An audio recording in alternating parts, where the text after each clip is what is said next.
So we're recording, but we haven't counted down yet. And anything else, or we're just gonna jump straight into it. Okay. Jump right into it. All right, here we go. 5, 4, 3, 2, 1. Thanks for joining us for video 11 of our series on authoritarianism. Today's episode is going to be something a little bit different than what we've gotten into before, because I feel like this issue is not going to be extremely contentious. I think that for the most part, Phil and I are in pretty close agreement on this. But this is an issue that we both think that a lot of people do not have a good understanding or awareness of, and so we want to bring this up and talk it through so that people have so that it's on your radar essentially. And what we're going to be talking about today is presidential signing statements. Now, presidential signing statements, my understanding on this is limited. Most of the talking today is going to be done by Phil, which is why I'm starting, so I get to feel important at the beginning. But a presidential signing statement is basically a comment that a president attaches to a bill when they sign it into law. Now, once in a while, what will happen is a president will sign a bill into law without the intention of actually uh, following that law. This happened with George W. Bush. So if you remember, if you go back to just after 9/11 and the whole war on terror thing, there was a bill that was put up by Congress to prevent enhanced interrogations, right? That was a big deal at the time. Everybody was talking about this is torturing and we can't be torturing people. And so Congress passed a law that made enhanced interrogations illegal. So George W. Bush signed that bill into law, but attached a signing statement that basically said, this law is an infringement on my powers as the president, and so I'm just not going to follow it. Right? I'm not gonna pay any attention to it, but I'll go ahead and sign it into law for you. There you go. So what in that situation where a president says, yes, okay, I'm signing this into law, so it's not that he vetoed it, he didn't send it back to Congress. He signed it into law and then said, I'm not going to follow it. So what do you do in that situation when that happens? The judiciary, this has happened before. George Bush is not the first president to have done it. Every president has done it in some fashion or another. And there are a lot of different kinds of signing statements, but we're talking specifically about controversial signing statements where the president essentially manifests their will in saying that I'm not going to follow this law, even though I'm signing it into law. So what is the recourse for that? Is there a recourse for that? I think we've determined that there is a recourse for that, but it's not great. Uh, but maybe more importantly is this indicative? Is this kind of procedure or method or technique indicative, or could it be abused in a way that would lead to authoritarian outcomes? Right? My thinking is, if we go to Phil's definition of what authoritarianism is, which is that it's something where the powers that be place authority on you that you have no way to correct, you have no redress for. If that's the case, then I'm going to kick it to Phil. Is there redress for this? Is this something that we should be concerned about? Is it something that we should be thinking about? I give it to you, sir. What do you say? Okay, so I'm actually gonna get to that, and I'm gonna do the professorial, long-winded version um, of Jubal's excellent summary. So he got it straight on about what presidential signing statements are. Political scientists and constitutional scholars usually put them into three categories. I'll tell you how they do it, and then I'll tell you how I do it in my classes. Political scientists, constitutional scholars talk about rhetorical signing statements, interpretive signing statements, and extra constitutional signing statements. And so a rhetorical signing statement is basically unimportant. I call them non-controversial. Basically, a president gets a bill, they attach a statement, just like Jubal said, and it's potentially non-substantive. It's an attaboy. Way to go, Congress. Congratulations to all the I people who agree got with this stuff this. done. This is wonderful. Yes, Yeah, we're making the world safe for whatever it is. If it, sure. whatever it happens to be. So it's not important, but it's important to go ahead and put it out there that's how they're frequently used. The interpretive ones are when the president signs something into law, and then in the signing statement, he offers an interpretation of some ambiguous part of the law to guide the the executive branch into executing the law. He's basically helping things out in some ways. So some of these can be non-controversial um, because what they're doing is they're actually helping clarifying things for the executive branch. Here's an example. When George Herbert Walker Bush, for the first President Bush, signed the Americans with Disabilities Act into law, he signed into law and issued a signing statement. And all he did was he clarified how the executive branch was going to interpret a certain term in the statute. They use the phrase qualified individual with a disability. That was in the law.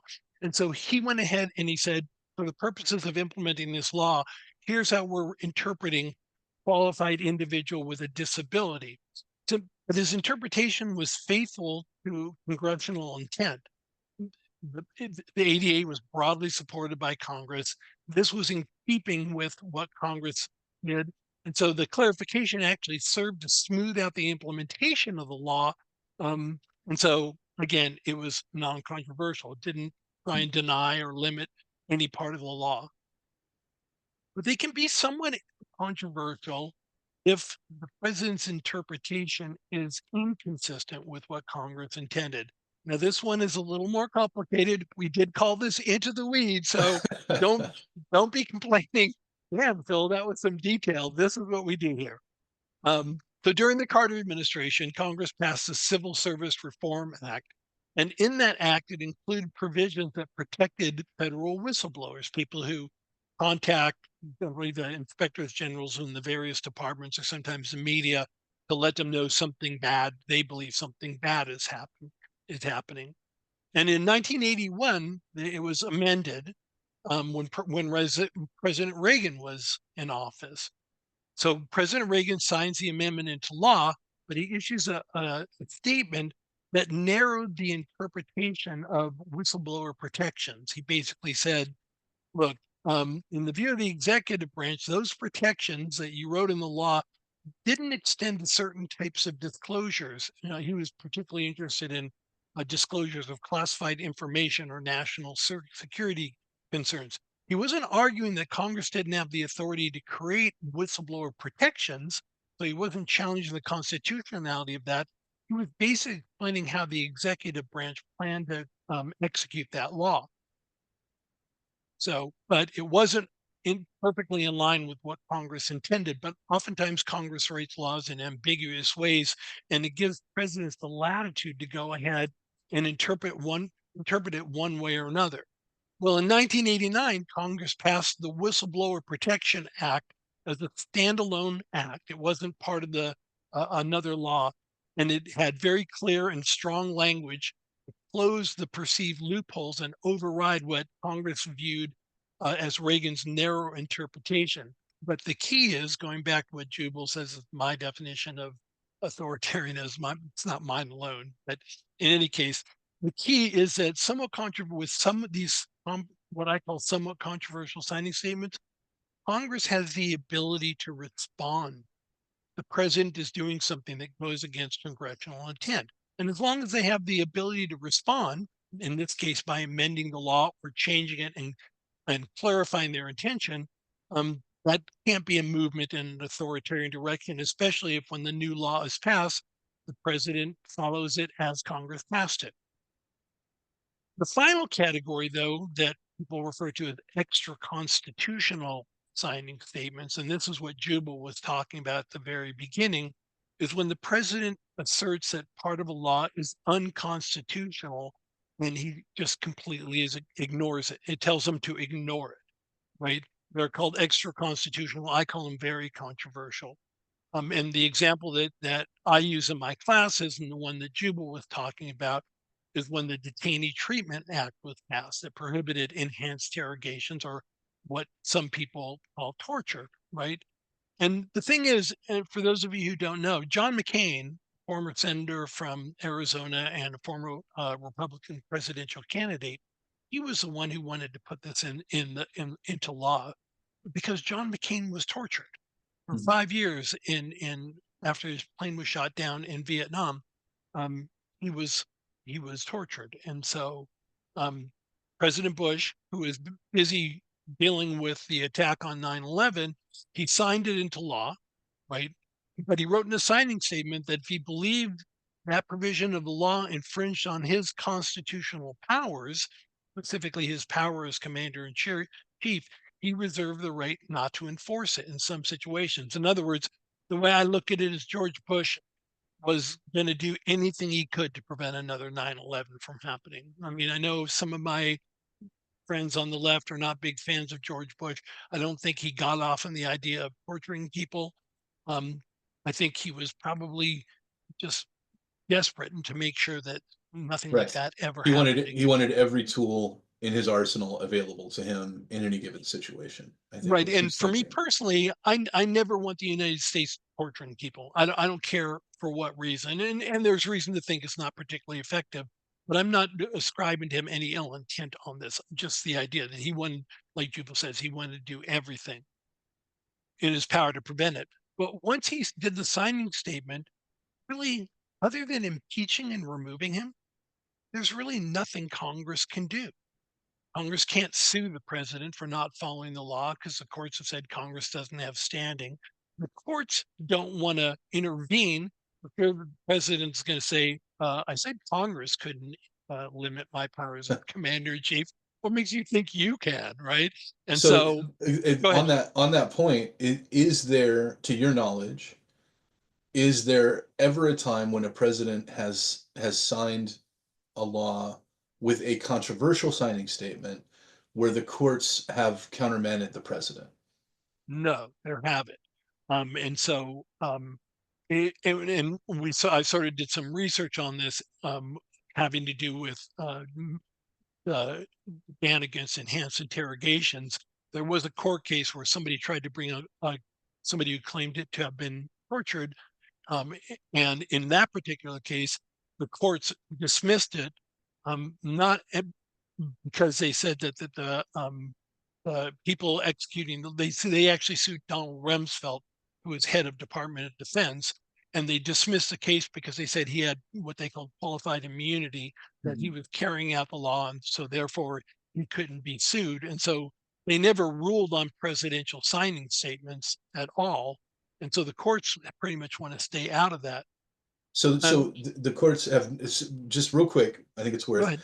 uh, the president can, if Congress passes a law that the president feels infringes on their power or their the powers of the executive, the president can issue a signing statement that says, I'm not going to follow this law, or I'll follow this law as much as I feel like, right? And it is reasonable to expect that the courts will not intervene on behalf of Congress. 100%.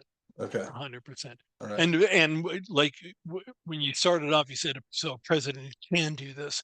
The Constitution provides a mechanism whereby the president, if they disagree with something Congress passes, they can go ahead and veto the law. Hmm. That's the way it should work. So in the case of the Detainee Treatment Act, the law that prohibited banned enhanced interrogations, as somebody who believes that everybody should follow the Constitution, what President Bush should have done is said, "Look, if you keep that provision in the law, I will veto it, Mm. right? And then if you pass it over my veto, then I'll write a signing statement letting you know that I'm not going to enforce it, right? If I steps in my authority." And so that's one of the problems with presidential signing statements is one, um, they're not really allowed. They're not. They're extra constitutional. They're not in the Constitution. You won't find them anywhere, and yet we've seen them, especially after President Bush. Presidents have used them in this sort of very controversial manner. And in some cases, it's actually kind of understandable because in some cases, Congress has legitimately tried to infringe on their authorities that are granted to them in the Constitution, and they push back and they say, "I'm not doing this." And so um, it's still troubling from a constitutional perspective, but it seems to fall more into the category of expanding executive power rather than movement in an authoritarian direction. And so I think that what Jubal and I are trying to do is say, this is something that everybody should be aware of. This is something Hmm. that people should be alarmed about. In the Trump administration and every administration that follows, what I tell my students when I talk about this is I say, look, so if you ever start seeing news reports about presidential signing statements, pay attention because it means something extraordinary is probably going on. Right. If the Um, media is talking about it, something as right, dense as this, right, then there's definitely 100%. something happening. Right. So we're not going to be able to come up with a criteria, which is what we're trying to do in this series, establish criteria where we could later look at the Trump administration or any administration that follows and identify when it's moving in an authoritarian direction. Um, if there's a qualitative or maybe even a quantitative change in the use of these kind of very controversial signing statements, these extra constitutional signing statements, that might be an indication that there's been movements in an authoritarian direction. And so I we can I think for our, yeah, for our purposes, what we're trying to do is put this on people's radar, right? This is something that you may not have heard of, and I think the analogy that I used earlier, before we started recording, was like a football player. You have to be extra aware of your knees as a football player because knee injuries are frequent and devastating, right? And your knees are kind of a weak point. You're certainly gonna you're more at risk of trouble from injuring one of your knees than from, say, a shoulder or even an elbow. So this is like the signing statements to me are like the knees of the Constitution. It's right. We just have to be aware, just have to be careful, just have to understand that there is kind of a weak point here. I also want to reiterate that the only redress that we've been able to come up with for a president who issues a signing statement that is in, I don't want to say defiance, but let's say countermanding. The president countermands the law that they actually sign into law. The only redress for that is impeachment and removal, something that has never happened, right? Something that we've actually never done as a country, um, which is a high bar. I mean, that's a difficult thing, but we need to be aware of it. Any other thoughts on this issue before we plug the next one? no, I think that that's pretty much it for this authoritarian series. And so um, that's it for now. And then what we're going to do, the last video that we're going to do is to sort of wrap up everything that we've talked about and sort of like summarize the criteria that we've identified, the areas of agreement. We'll probably emphasize more the areas of agreement than disagreement. And that will sort of finish this, and then we'll let you guys know where we plan to go next with this. Yeah, Again, I'm sure we're going to talk more about authoritarianism because I think that now that we've got this criteria, that's what we're going to talk about in the next episode, is basically laying out all the criteria that we've developed over this series, our toolkit essentially for tracking authoritarianism. And then in the future, as things happen, as things unfold in real time, we'll be able to respond with a set of metrics, right? That absolutely. maybe that will be helpful. So the final episode, Eric is joining us, I believe, right, for our wrap I up. certainly hope so. All right, that's going to be So exciting. Eric, for those of you who don't know, I don't think we've talked about him.